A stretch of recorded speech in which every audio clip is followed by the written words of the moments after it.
Hello friends, हम एक आज ऐसे टॉपिक पे के बारे में बात करने जा रहे हैं जो पिछले हफ्ते काफ़ी चर्चे में रही थी। अगर आप न्यूज़ थोड़ा बहुत भी देखते हैं, थोड़ा बहुत भी ऑब्जर्व करते हैं तो आपने देखा होगा कि पिछले हफ्ते से ये काफ़ी ज़्यादा ये टॉपिक चर्चे में बनी हुई है। हमारे chief of army staff MM Naravane, जिन्होंने कि अभी रिसेंटली एक प्रेस ब्रीफिंग में बताया टूर ऑफ ड्यूटी के बारे में। हम आज इसके हर एक एस्पेक्ट पे बहुत डिटेल में बात करने जा रहे हैं कि टूर ऑफ ड्यूटी को इंट्रोड्यूस करने के पीछे सरकार का पर्पस क्या है, आर्मी का पर्पस क्या है, टूर ऑफ ड्यूटी के अंदर क्या क्या होंगे। अगर आप एक डिफेंस एस्पिरेंट हैं या आपको अपने देश की आर्म्ड फोर्सेस से थोड़ा भी लगाव है तो आप इसके बारे में अच्छे से जानना जरूर चाहेंगे, क्योंकि ये काफ़ी ज़्यादा सिग्निफिकेंट चेंजेस लाने वाला है इंडियन आर्म्ड फोर्सेस के स्ट्रक्चर में और बाकी सारी चीज़ों में। अगर ये सक्सेसफुल होता है तो ये काफ़ी ज़्यादा सिग्निफिकेंट चेंजेस लाएगा। आइए इसके बारे में डिटेल में बात करते हैं। मेजरली हमारी आर्मी में ऑफिसर्स के रिक्रूटमेंट के दो तरीके हैं जिनसे ऑफिसर्स को रिक्रूट किया जाता है। एक तो है permanent commission scheme. Permanent commission scheme की बात करें तो इसमें जब ऑफिसर्स रिटायर होते हैं तो वो एक रिटायरमेंट की एज को पूरा करने के बाद होते हैं। जैसे कुछ ऑफिसर्स 52, 54, 60, 62 इन सारे एजेस पे रिटायर होते हैं। और अगर हम आगे बात करें शॉर्ट सर्विस कमीशन की, जो कि ऑफिसर्स को रिक्रूट करने का दूसरा तरीका है, उसमें बात करें तो एक सर्विस पीरियड को पूरा करने के बाद इसके ऑफिसर्स रिटायर हो जाते हैं। वो सर्विस पीरियड है 10 से 14 साल तक का। 10 साल का सर्विस पीरियड होता है जिसके बाद वो रिटायर कर सकते हैं, पर ये एक्सटेंड हो सकता है 14 साल तक के लिए। तो इस बीच में वो सारे ऑफिसर्स जो शॉर्ट सर्विस कमीशन के थ्रू रिक्रूट होते हैं वो सारे रिटायर कर जाते हैं। काफी सारे शॉर्ट सर्विस कमीशन के ऑफिसर्स को परमानेंट कमीशन मिल जाता है, लेकिन एक कोई फिक्स नंबर नहीं है कि कितने ऑफिसर्स को परमानेंट कमीशन मिलेगा, पर काफी सिग्निफिकेंट नंबर्स को परमानेंट कमीशन मिल जाता है। और अब आर्मी का जो नया तीसरा तरीका है वो है tour of duty. Tour of duty एक इंटर्नशिप की तरह है। जब आप बात करें कि ऐसे लोग जो आर्मी में जाना तो चाहते हैं पर आर्मी को एज एन करियर चूज नहीं करना चाहते कि वो 14 साल या फिर इतने ज्यादा एजेस तक के लिए आर्मी में सर्व करना चाहें, तो इस वजह से एक नई एंट्री स्कीम आर्मी इसके बारे में विचार कर रही है। एक नई एंट्री स्कीम के बारे में कि आपको काफी कम समय के लिए, यानी कि 3 साल के लिए, तो आप उसको एक इंटर्नशिप बोल सकते हैं। जब आप किसी ऑर्गेनाइजेशन के साथ बहुत कम समय के लिए काम करते हैं तो आप उसको इंटर्नशिप बोल सकते हैं। तो tour of duty as an intern के तरह आप टूर ऑफ ड्यूटी के अंदर इस एंट्री स्कीम के तहत आप आर्मी में जाएंगे और 3 साल आर्मी में सर्व करेंगे। तो अब आगे डिटेल में बात करें तो टूर ऑफ ड्यूटी आपको 3 साल का एंगेजमेंट ऑफर करती है। और 3 साल का एंगेजमेंट कब ऑफर करती है, ये थोड़ा ध्यान रखने वाली बात है कि प्री कमीशनिंग ट्रेनिंग के बाद जब आप ट्रेनिंग पूरा करके जाओगे तो टूर ऑफ ड्यूटी के अकॉर्डिंग आप आर्मी में 3 साल सर्विस करोगे। और बात करते हैं कि ये एक ना ही परमानेंट कमीशन है ना ही शॉर्ट सर्विस कमीशन है। ये ना ही परमानेंट कमीशन है ना ही शॉर्ट सर्विस कमीशन है। जैसा कि मैं हमेशा से बताते आ रहा हूं, ये इंटर्नशिप की तरह है कि आप यहाँ कम समय के लिए जॉब करोगे तो आप बिल्कुल 3 साल के लिए यहाँ पे जॉब करते हो। और परमानेंट कमीशन ना होने के और शॉर्ट सर्विस कमीशन ना होने के बाद भी टूर ऑफ ड्यूटी के जो भी पर्सनल होंगे, जो भी टूर ऑफ ड्यूटी के तहत आर्मी में जाएंगे, वो सेम सैलरी ड्रॉ करेंगे, सेम अलाउंसेस ड्रॉ करेंगे, सेम पेमेंट मिलेंगे उनको। बाकी कोई भी चेंजेस नहीं आएगा। चेंजेस सिर्फ इतना होगा कि ये शॉर्ट सर्विस कमीशन वाले और परमानेंट कमीशन वाले ज्यादा टाइम तक जॉब करते हैं और ये टूर ऑफ ड्यूटी के तहत जो आर्मी में जाएंगे वो सिर्फ 3 साल के लिए जॉब करेंगे। और आपको ध्यान रखने वाली बात यह है कि ये इसके अंदर जो टारगेटेड एज ग्रुप है वो है 20, 21, 22 साल। मतलब ये वो एज ग्रुप है जब आप कॉलेज में होते हो या कॉलेज पास आउट हो चुके हो। तो टूर ऑफ ड्यूटी आपको जॉब तब ऑफर करेगा जब आप कॉलेज पास आउट हो चुके हो, या इसके बारे में डिटेल में जब बातें आएंगी तब आपको ज्यादा डिटेल में पता चलेगा। पर जैसा कि अभी मीडिया हाउसेज में या फिर जो आपने अभी जनरल MM नरवणे के प्रेस ब्रीफिंग देखी, उसके अकॉर्डिंग ये अंदाजा लगाया जा सकता है कि ये टारगेटेड एज ग्रुप 20, 21, 22 साल का होगा, ताकि ये 3-4 साल, 1 साल की लगभग 6 से 9 महीने की ट्रेनिंग हो सकती है कि 6 से 9 महीने की ट्रेनिंग हो और 3 साल की जॉब हो। तो उसके बाद भी आपके पास इतना टाइम हो कि आप वहां से वापस आके या तो कॉर्पोरेट सेक्टर में या किसी और भी गवर्नमेंट जॉब्स में अप्लाई करके जॉब ले सकें। तो इस वजह से टारगेटेड एज ग्रुप 20, 21, 22 साल का होगा, जो कि आपको अगर इस एज ग्रुप को आप ध्यान में रखते हुए चलो तो आपको पता चलेगा कि अगर ये टूर ऑफ ड्यूटी का जो ये स्कीम है वो अगर सक्सेसफुल हो जाता है तो हमारी आर्मी की बहुत बड़ी ऑपरेशनल फोर्स एकदम यंग ब्लड होगी, बिल्कुल यंग होंगे जो कि ऑपरेशनल फोर्स आर्मी में होंगे, बिल्कुल यंग होंगे। तो आइए अब आगे बात करते हैं पर्पस ऑफ द स्कीम की, कि टूर ऑफ ड्यूटी को इंट्रोड्यूस करने के पीछे क्या सारी वजहें हैं, उसका पर्पस क्या है, इसके बारे में बात करें। तो अगर हम देखें, थोड़ा डेटा और फैक्ट्स पे बात कर लें, तो आर्मी की सैलरी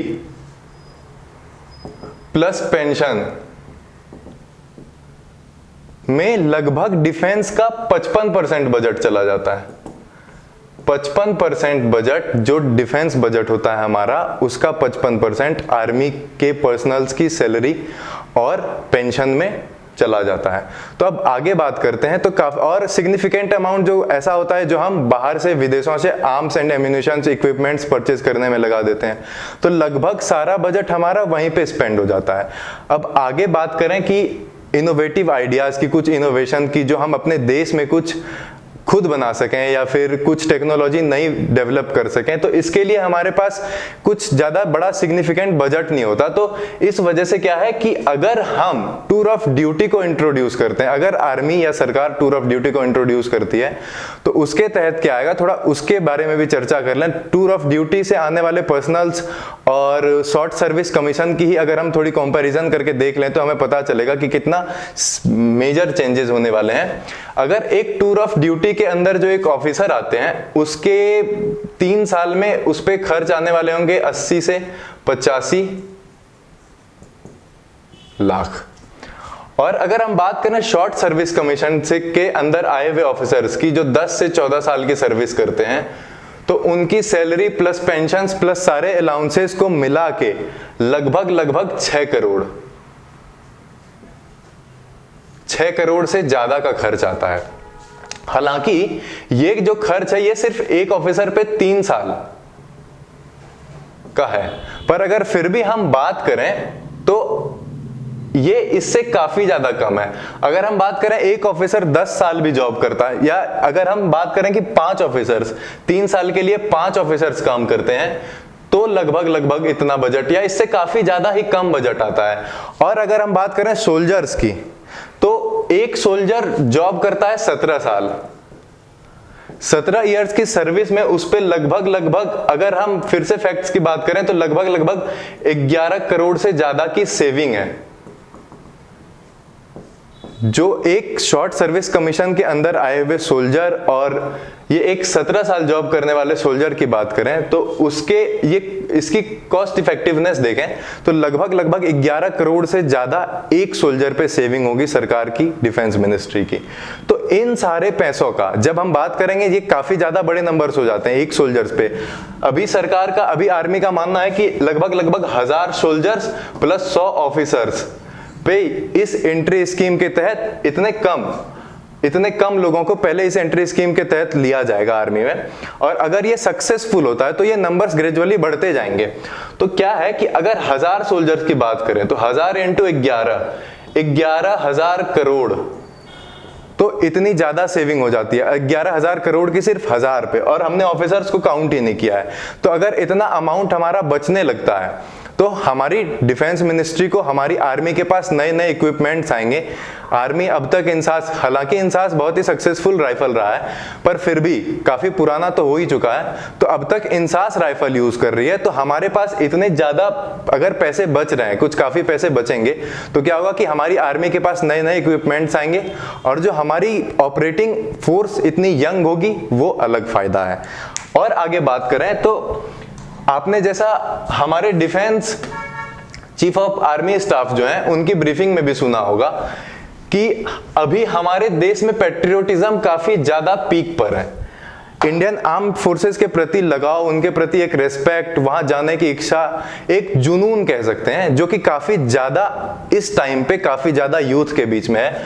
तो अगर उसे यूटिलाइज कर पाए, उस पेट्रियोटिज्म को यूटिलाइज कर पाए, अगर हम उन सबको एक डायरेक्शन दे पाए, तो ये हमारी आर्मी के लिए या हमारे देश के लिए बहुत ज्यादा ही बेनिफिशियल होने वाला है।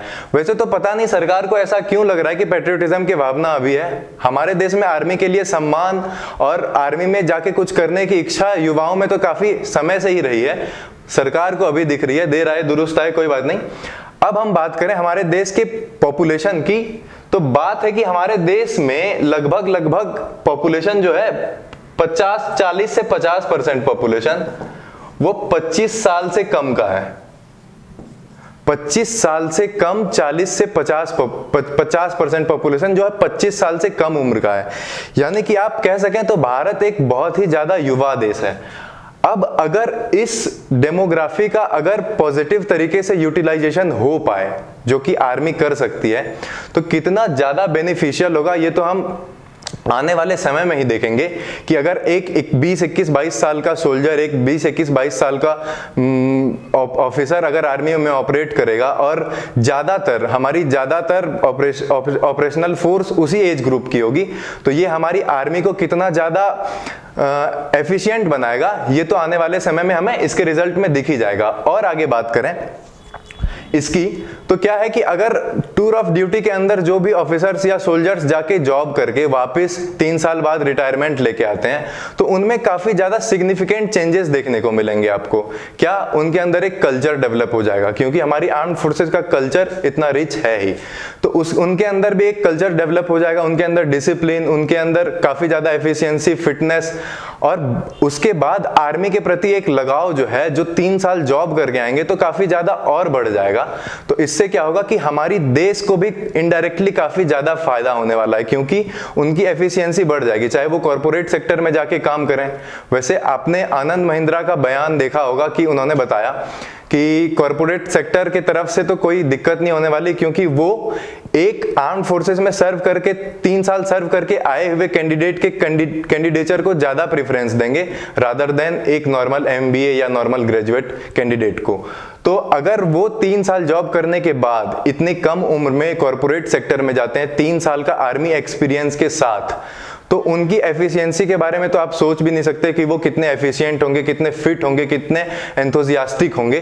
तो इन सारी वजहों से टूर ऑफ ड्यूटी काफी ज्यादा काफी ज्यादा इंपॉर्टेंट हो सकता है, काफी ज्यादा इंपॉर्टेंट रोल प्ले कर सकता है आर्मी के डेवलपमेंट में, प्लस कॉर्पोरेट सेक्टर के डेवलपमेंट में और किसी भी गवर्नमेंट सेक्टर के डेवलपमेंट में। क्योंकि अगर 3 साल आर्मी में जॉब करने के बाद कोई किसी भी गवर्नमेंट सेक्टर में एसएससी के थ्रू ही किसी जॉब पे जाता है, तो उसके अंदर एक जज्बा, जुनून भर जाएगा, जो कि उसे आगे काम में उसे ज्यादा एफिशिएंट बनाएगा।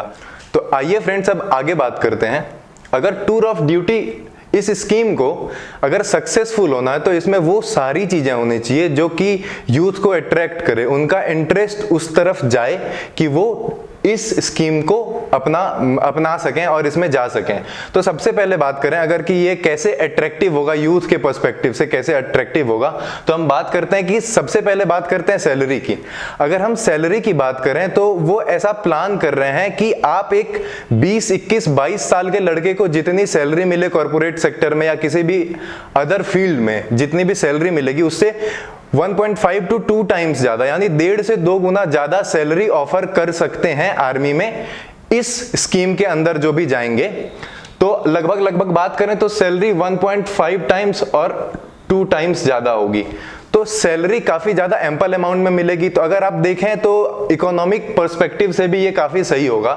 और अगर हम बात करें तो जैसा कि आप जानते हैं कि जब आप जनरल एमएम नरवणे की ब्रीफिंग सुनेंगे तो आप जानेंगे कि जब आर्मी के ऑफिसर्स किसी कॉलेज में एड्रेस करने जाते हैं तो उनको पता चलता है कि काफी सारे स्टूडेंट आने के लिए काफी ज्यादा इंटरेस्टेड है, हाईली इंटरेस्ट है उनके अंदर आर्मी में वर्क करने का, पर वो लॉन्ग टाइम कमिटमेंट नहीं करना चाहते, वो कमिटमेंट से डरते हैं, वो चाहते हैं कि कम टाइम के लिए हो। तो ये एक्चुअली आइडिया ही वहीं से आया था कि कुछ ऐसा स्कीम लाएं जिसमें कम टाइम का वर्क हो, मतलब वर्क का जो टर्म हो वो काफी कम टाइम का हो, ताकि यूथ जो है इस तरफ इंटरेस्टेड हो। क्योंकि वो जब कॉलेज जाके एड्रेस कर रहे थे तो पता चला था उन्हें, तो ये आइडिया एक्चुअली वहीं से आया था। और बात करें कि 3 साल का कमिटमेंट है, तो 3 साल वो जॉब करके फिर फ्री हो जाएंगे, उनके पास वो सारी चीजें आ जाएंगी जो एक आर्मी के अफसर या सोल्जर में होती है, उनके अंदर वो सारी क्वालिटीज आ जाएंगी जो उनको कॉर्पोरेट फील्ड में या किसी भी और फील्ड में काफी ज्यादा हेल्प करेगी। अब बात करते हैं एक और चीज जो हमें आर्मी के लिए या किसी भी आर्म फोर्सेस के लिए सबसे ज्यादा अट्रैक्ट करती है, और वो है यूनिफॉर्म। आर्मी के या मिलिट्री के यूनिफॉर्म को कोई भी ब्रांडेड यूनिफॉर्म, कोई भी ब्रांडेड क्लोथ कभी मैच ही नहीं कर सकता। इसको पहनने के बाद जो एक फील आती है, वो कंधे पे वो स्टार लगे होते हैं या जो भी सारे इंसिग्निया की जो हमने बात करी थी, वो सारे जो भी लगे हुए होते हैं, उसके बाद एक अलग फीलिंग आती है अंदर में, वो एक जुनून, वो ऐसे जज्बा सा बनता है जो कि किसी चीज में कोई भी ब्रांडेड से ब्रांडेड, महंगे से महंगे कपड़े कभी मैच ही नहीं कर सकते। तो ये सारी चीजें हैं जो काफी ज्यादा अट्रैक्ट करेंगी यूथ को और जो इसे शायद सक्सेसफुल बना ही सकता है। और सबसे ज्यादा एक और पॉइंट है कि अगर कोई आर्मी में 3 साल तक जॉब करता है तो वो उसके लिए एक लाइफ चेंज कर देने वाली बात होगी। कि अगर कोई भी 20 साल का 21 साल का लड़का आर्मी में जाता है तो आप जानते हैं कि आर्मी अपने तरीके से उसे मोल्ड कर सकती है, उसके अंदर वो सारी क्वालिटीज भर सकती है। और 20-21 साल की जो एज है वो हमारे सीखने की काफी ज्यादा एज होती है कि उस टाइम में हमें जो भी सिखाया जाता है वो लाइफ टाइम तक हमारे साथ रहता है।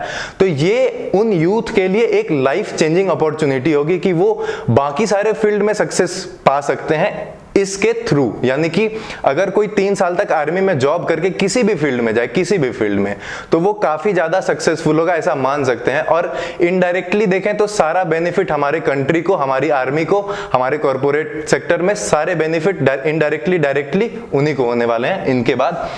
और अगर बात करें, ये काफी ज्यादा इंपॉर्टेंट पॉइंट मेरे नजरिए में तो नहीं है कि एडवेंचर और थ्रिल बात है कि, लेकिन फिर भी कि इसे हम कंसीडर कर सकते हैं क्योंकि काफी सारे लोगों को लगता है कि आर्मी में हर दिन कुछ नया करने को मिलता है, हर दिन एक नई लाइफ होती है, हर दिन कुछ ना कुछ अलग करने को मिलता है जो कि कॉर्पोरेट सेक्टर से या बाकी बहुत सारी जॉब से बहुत डिफरेंट बनाता है आर्मी को। कि हर दिन आपको कुछ नया करने को मिलता है, हर दिन कुछ नए वर्क, हर दिन कुछ नई जगह जाना पड़ता है आपको, वो ट्रांसफर, वो पोस्टिंग, वो नए आप पूरा देश को अच्छे से जान सकते हैं, बॉर्डर एरियाज में ऑपरेट करेंगे।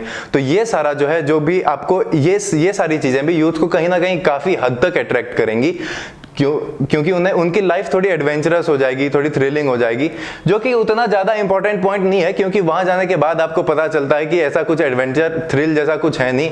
वहां पे आपके ऊपर एक रिस्पॉन्सिबिलिटी होती है, आपके अंदर देश को गार्ड करने की एक रिस्पॉन्सिबिलिटी होती है जो कि एडवेंचर थ्रिल वाले फीलिंग से कहीं ज्यादा ऊपर है। पर ये जरूर है कि ये जरूर अट्रैक्ट करेगा हमारे यूथ को और ये सारे पॉइंट्स इसके अंदर होंगे जो कि इस टूर ऑफ ड्यूटी के स्कीम को काफी सक्सेसफुल बना सकता है। तो अब तक हमने टूर ऑफ ड्यूटी के बारे में सब कुछ जान लिया, तो आइए अब इसके हम कुछ आर्ग्यूमेंट्स के बारे में भी बात कर लेते हैं जो काफी ज्यादा चर्चा में है। कि कुछ लोग कह रहे हैं कि अगर टूर ऑफ ड्यूटी के अंदर अगर कोई ऑफिसर्स या सोल्जर्स जा रहे हैं तो उनमें लैक ऑफ एक्सपीरियंस होगा, कि उनमें एक्सपीरियंस की कमी होगी। काफी हद तक ये बात सच है, पर जब हम किसी एकेडमी से, जब ऐसे परमानेंट कमीशन में या शॉर्ट सर्विस कमीशन में भी किसी एकेडमी से पास आउट होके जब ऑफिसर बनते हैं, लेफ्टिनेंट बनते हैं, तो उनमें भी एक्सपीरियंस की काफी कमी होती है। वो वहां जाके काफी सारे कोर्सेज करते हैं, सीखते हैं अपने ऑफिसर्स के अंडर रह के, वो लीडिंग, उनमें क्वालिटीज डेवलप होती हैं, फिर वो आगे प्रमोशन पाते हैं, फिर आगे वो लीड करते हैं। जैसे बहुत सारे अकाउंट रिलेटेड, अकाउंट मैनेजमेंट के कोर्सेज होते हैं, काफी सारे कोर्सेज के करने के बाद उनका ग्रोथ होता है। तो अगर हम बताएं कि अगर ये बोल के कोई इसे ये बता रहा है कि ये अच्छा फायदेमंद नहीं होगा, ये बेनिफिशियल नहीं होगा आर्मी के लिए, देश के लिए, तो सीधी सीधी बात इतनी है कि जब हम आर्मी में वहां जाके कुछ सीखते हैं तो ये सारे ऑफिसर्स भी जो जाएंगे उस पीरियड में यहाँ से जाके सीखेंगे। और पहले से जो परमानेंट कमीशन्ड ऑफिसर हैं, जो पहले से एक्सपीरियंस्ड हैं और जो शॉर्ट सर्विस कमीशन के भी हैं, जो 10 साल 12 साल जॉब कर चुके हैं, उनके पास तो काफी ज्यादा एक्सपीरियंस है। और इसके अंदर जो भी ऑफिसर्स जाएंगे टूर ऑफ ड्यूटी से, जो भी ऑफिसर्स आर्मी में जाएंगे, उनके अंदर क्या होगा कि बहुत ज्यादा जोश, जुनून, पैशनेट होंगे वो किसी भी काम को लेकर के। तो अगर आप देखें कि सीनियर ऑफिसर्स का एक्सपीरियंस प्लस यंग ऑफिसर्स का, यंग सोल्जर्स का वो जुनून, वो कुछ करने का जज्बा, और वो ऐसे उबलता हुआ खून में ऐसे उबाल, इतना गर्म खून, वो सब काफी ज्यादा डेडलीस्ट कॉम्बिनेशन बना देते हैं जो कि इंडियन आर्मी के लिए काफी ज्यादा बेनिफिशियल होगा क्योंकि एक्सपीरियंस तो पहले से है ही। और अब ये यंग सोल्जर्स जाएंगे, यंग ऑफिसर्स जाएंगे जिनके अंदर काफी गर्मजोशी होगी, तो उस तरह का काफी ज्यादा वर्क कल्चर डेवलप होगा। और जब वो 3 साल उस कल्चर में रहने के बाद बाकी सारे किसी किसी भी ऑर्गेनाइजेशन के लिए काम करेंगे, किसी भी गवर्नमेंट ऑर्गेनाइजेशन के लिए या किसी भी कॉरपोरेट सेक्टर के लिए, तो वो वर्क कल्चर जब वो यहाँ लेके आएंगे तो यहाँ भी उनकी एफिशिएंसी काफ़ी ज़्यादा बढ़ चुकी होगी। तो ये बेशक काफ़ी ज़्यादा बेनिफिशियल होने वाला है। हम अगला पॉइंट देख लें तो काफी लोगों का कहना है कि ये आर्मी के लिए, army as an institution army के लिए कोई कभी बेनिफिशियल नहीं होगा। ये एक इंडिविजुअल को फायदा पहुंचा सकता है पर आर्मी एज एन इंस्टीट्यूशन के लिए ये बेनिफिशियल नहीं होगा। तो अब इसकी बात करें तो आर्मी के अंदर ऐसा होना चाहिए कि हमारे जितने भी हम जहाँ जिस एरिया में ऑपरेट करते हैं वहाँ काफ़ी ऐसे कैलामिटीज़ होती हैं, वहाँ ऐसे काफ़ी डेमोग्राफिक कंडीशंस होते हैं जहाँ की जितने यंग लोग रहेंगे उतना ज़्यादा फायदामंद होगा आर्मी के लिए कि वहाँ काफ़ी यंग ऑफिसर्स ऑपरेट कर रहे हैं, यंग सोल्जर्स ऑपरेट कर रहे हैं, तो वो आर्मी के लिए फ़ायदेमंद होगा। यंग ब्लड आएगी आर्मी में। और बाकी जो पहले से ऑफिसर्स हैं, ऐसा तो हो नहीं रहा कि एक बार में ही सारे ऑफिसर्स को चेंज करके ये भेज रहे हैं। पहले 1000 सोल्जर्स और 100 ऑफिसर्स को इसके एज एन आप ऐसा कह लें कि एक वो अगर वो सक्सेसफुल हो जाता है एक बार, पहले 1000 सोल्जर्स और उनका 1000 ऑफिसर्स का अगर एंट्री ऐसे सक्सेसफुल होती है तो धीरे धीरे ग्रेजुअली बढ़ाएंगे। तो जैसे जैसे सक्सेस मिलेगा वो नंबर्स वैसे वैसे बढ़ाएंगे, ना कि एक बार में ही। तो आप अगर बात करें एज एन इंस्टीट्यूशन भी आर्मी के लिए ये काफी बेनिफिशियल होगा, काहे कि काफी सारे यंग ब्लड काम करने को उनके पास आएंगे। और बात करते हैं लैक ऑफ ट्रेनिंग। ये तो सच्चाई है किसी हद तक कि अगर आप 3 साल के लिए जॉब करवा रहे हो तो आप ट्रेनिंग भी 6 से 9 महीने तक दोगे। और ऐसा कहीं ना कहीं जो आप ब्रीफिंग सुनेंगे या फिर और जितने भी न्यूज़पेपर या मीडिया हाउसेस में जितने भी चीजें चल रही है, पता चल रहा है कि 6 से 9 महीने की ट्रेनिंग होगी। तो काफी छोटी ट्रेनिंग है ये उनके लिए, बहुत ये मतलब काफ़ी ज़्यादा उनको मुश्किलों का सामना करना पड़ेगा क्योंकि उनकी ट्रेनिंग काफ़ी कम हुई है। तो वो कैसे ऑपरेट कर पाएंगे उन सारे सिचुएशन में। तो अगर इस पॉइंट पे बात करें तो आपके अंदर वो अगर एक चीज़ है, चाहे उसको आप जुनून बोल सकते हैं या डिटर्मिनेशन बोल सकते हैं या कुछ कर दिखाने का जो जज्बा होता है, अगर वो किसी के अंदर है तो वो कम ट्रेनिंग के बाद भी परफॉर्म कर सकता है। वो कुछ भी कर देने का जज्बा आपको इस हद तक तैयार करता है कि आप सच में कुछ भी कर सकते हो। तो आप किसी भी एरिया में परफॉर्म कर सकते हो अगर आपके अंदर वो जज्बा है। तो दैट वन थिंग, तो वो अगर आपके अंदर है तो आप काम कर सकते हो। और अगर वो नहीं है तो आप 3 साल की ट्रेनिंग के बाद भी एक अच्छे ऑफिसर, अच्छे सोल्जर नहीं बन सकते, या फिर 4 साल की ट्रेनिंग के बाद भी अच्छे और ऐसे सोल्जर नहीं बन सकते। और बात है कि जब तक वो 3 साल काम करते रहेंगे, जैसे एक लेफ्टिनेंट अभी जब तक लेफ्टिनेंट होता है या जब तक जूनियर ऐसे 9th रैंक का 9th हाईएस्ट कमीशन्ड ऑफिसर होता है, तो जब तक वो छोटे छोटे पोस्ट पे काम करते रहता है तब तक वो सीखता रहता है। तो ये भी तब तक हो सकता है कि सीखते रहें। और इन सब चीज़ों के बावजूद भी मेरे नज़रिए में, या आप कह सकते हैं कि ये टूर ऑफ ड्यूटी के आने के बाद इंडियन आर्मी का काफ़ी ज़्यादा डेवलपमेंट हो सकता है। हमारे पास इतने बजट बचेंगे, इतने पैसे बचेंगे, बजट का कम पार्ट सैलरी और पेंशन में जाएगा, तो हमारे पास पैसे बचेंगे कि हम नए नए इक्विपमेंट्स, इनोवेटिव आइडियाज़ पे खर्च कर सकें। तो इन सब के बावजूद अगर टूर ऑफ ड्यूटी अगर एक सक्सेसफुल स्कीम हो जाती है तो ये हमारे आर्मी को बहुत ज़्यादा फ़ायदा पहुंचाने वाली है, हमारे देश को बहुत ज़्यादा फ़ायदा पहुंचाने वाली है। तो इसी के साथ वीडियो को ख़त्म करते हैं। हमने देखा कि टूर ऑफ ड्यूटी है क्या, इसमें कैसे सोल्जर्स की एंट्री होगी, ऑफिसर्स की कैसे एंट्री होगी, इन सारी चीज़ों पे हमने बात करी। आपको इस टॉपिक से रिलेटेड कोई भी क्वेरीज हो तो आप कमेंट बॉक्स में बिल्कुल पूछ सकते हैं। अब मिलते हैं आगे आने वाले वीडियोस में। Thank you. Thanks for watching the video. If you found this video helpful, press the like button, subscribe to our channel and ring that bell icon so that you can get notified every time we upload a new lesson.